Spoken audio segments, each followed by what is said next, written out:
Have you ever pondered how a single promise could change the course of history? In the heart of the ancient world, nestled under the glistening starlight, a promise was made. A promise that would set the stage for an extraordinary narrative. This is the story of Isaac, the long-awaited son of Abraham and Sarah, born in their twilight years, a testament to the fulfillment of divine promises. Their home, once filled with yearning and anticipation, was now brimming with laughter. Isaac, whose name itself means laughter, brought an overwhelming joy to his parents. His birth was not just the answer to their prayers, but a divine affirmation of God's promise to Abraham that he would be the father of many nations. But as we delve deeper into this tale, we find that this joy was not shared by all in Abraham's household. For Hagar and her son Ishmael, Abraham's firstborn, the birth of Isaac marked the start of a harsh journey. Despite being Abraham's son, Ishmael was not the child of the promise. He was the son of a servant, born out of desperation rather than divine decree. And as Isaac grew, the tension in the household became palpable. The laughter that once filled the home began to echo with a bitter undertone. In a painful decision, Abraham sent Hagar and Ishmael into the wilderness, driven by his wife Sarah's demand to secure Isaac's inheritance. This was an expulsion, a banishment that bore the weight of a complicated lineage and a divine promise. But even in the midst of this wilderness, Hagar and Ishmael were not forgotten. They too were part of a larger narrative, one that continued to unfold under the watchful eyes of the divine. As Isaac grew, so did the tension in Abraham's household, leading to an expulsion that would set the stage for another chapter of this fascinating narrative. What lengths would you go to prove your faith? This question takes us to the heart of one of the most riveting moments in the book of Genesis, a test of faith that would forever define the life of Abraham and his lineage. In the stillness of a day like any other, a divine command echoed in Abraham's heart, a command that would shake the foundations of his world. God had asked Abraham to offer his cherished son Isaac as a sacrifice, a request that was not only shocking but also seemed to contradict God's promise of making Abraham a great nation through Isaac. Yet, Abraham did not falter, he did not question, he merely obeyed. Imagine the turmoil in Abraham's heart as he journeyed up Mount Moriah, Isaac by his side, the weight of the impending sacrifice heavy in his heart. Yet, his faith did not waver. He believed that God, who had given him Isaac against all odds, had the power to raise him from the dead. The moment came, the altar was set, and Isaac was bound. Abraham, with a heart full of faith and obedience, raised his knife. But then, a heavenly intervention. An angel of the Lord called out from the heavens, staying Abraham's hand. Isaac was to be spared. Abraham had proven his faith, and God had provided an alternative sacrifice. In the thicket nearby, a ram was caught, a creature unassuming and unsuspecting, now chosen to take Isaac's place on the altar of sacrifice. The ram became a symbol, a beacon of redemption.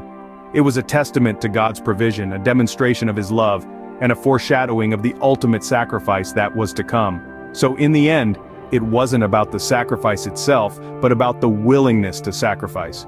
It was about faith, obedience, and trust in God's promise, even when it seemed impossible to comprehend.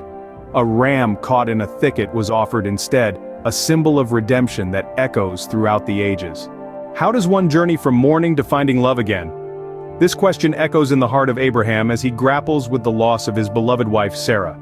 A chapter closes, an era ends, and the patriarch of a promised people is left in the echo of silence that follows Sarah's departure from this world. Abraham, in his profound grief, finds himself at the precipice of a new journey, one that carries the weight of God's promise. The death of Sarah marks a poignant moment in the narrative, a moment that is deeply personal to Abraham. His sorrow is palpable, his grief profound. Yet amid this sea of sadness, Abraham is not lost. He remains anchored in his faith, buoyed by the promise God had made to him. A promise that was not just about him, but about generations to come. And so, the story shifts from Abraham's mourning to a new chapter of hope. The focus now turns to Isaac, Abraham's son, the child of the promise, the torchbearer of God's covenant. But for the promise to continue, Isaac needs a companion, a wife, to share in the journey ahead. In a tale that melds divine providence with human initiative, Abraham's trusted servant embarks on a mission to find a wife for Isaac. A mission that leads him to Rebekah, a woman of virtue and faith. Their meeting is not a mere coincidence, but a divine appointment, a testament to God's faithfulness to his promise. The union of Isaac and Rebekah marks the start of a new journey, a continuation of the promise God made to Abraham, a promise that was now passed down to Isaac. Their marriage not only symbolizes love found after loss, but it also signifies the continuation of a divine promise, the promise of a lineage that would bless all nations. From grief sprang hope, as Isaac found solace and love in Rebekah, carrying forward Abraham's lineage. And so, the story of Genesis continues from one chapter to the next, from one generation to another, always moving forward, always carrying the promise. How much is your birthright worth to you? This question hangs in the air as we delve into the birth of Isaac and Rebekah's twins, Esau and Jacob. In the womb, these brothers wrestled, setting the stage for a lifetime of rivalry. From the very beginning, they were different. Esau, the firstborn, was a man of the fields, rugged and wild. Jacob, the secondborn, was a quiet man, preferring to stay at home. But their differences went beyond their personalities. They were part of a prophecy that foretold the elder, Esau, would serve the younger, Jacob. An unusual prediction, as the birthright, the privilege of the firstborn, traditionally meant leadership and a double portion of the inheritance. Fast forward to a fateful day when Esau returned home famished from a hunt. Jacob, ever the opportunist, was cooking a stew. Esau, driven by his immediate hunger, asked for some. Jacob, however, saw an opportunity. He offered his famished brother a trade, the stew for Esau's birthright.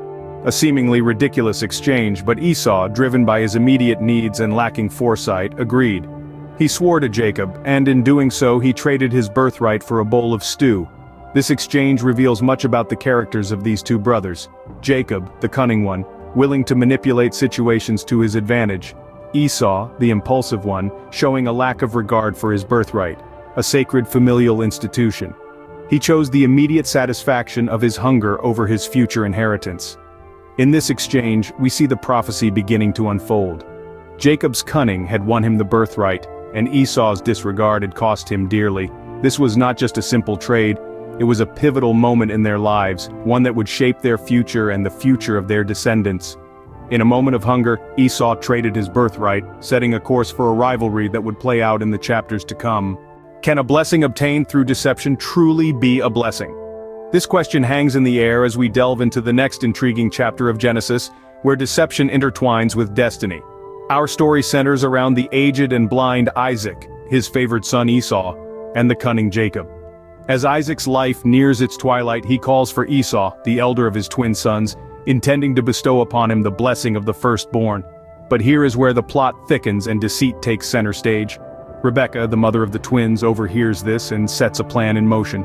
She orchestrates a charade, dressing Jacob in Esau's clothes and covering his hands and neck with goat skins to mimic his hairier brother. Jacob, cloaked in the guise of Esau, then approaches his father. Despite his initial suspicion, Isaac is deceived by the feel of the goat skins and the smell of Esau's clothes. He proceeds to give Jacob the blessing meant for Esau. The blessing is a powerful one, promising abundance, power, and the servitude of nations and siblings.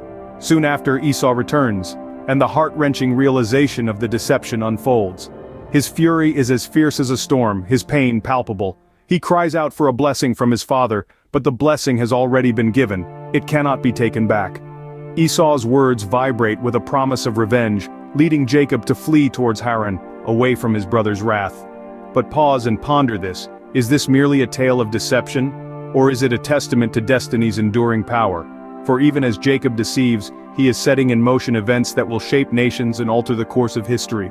With a stolen blessing and a brother's fury hot on his heels, Jacob fled, setting the stage for the next chapter of this captivating tale.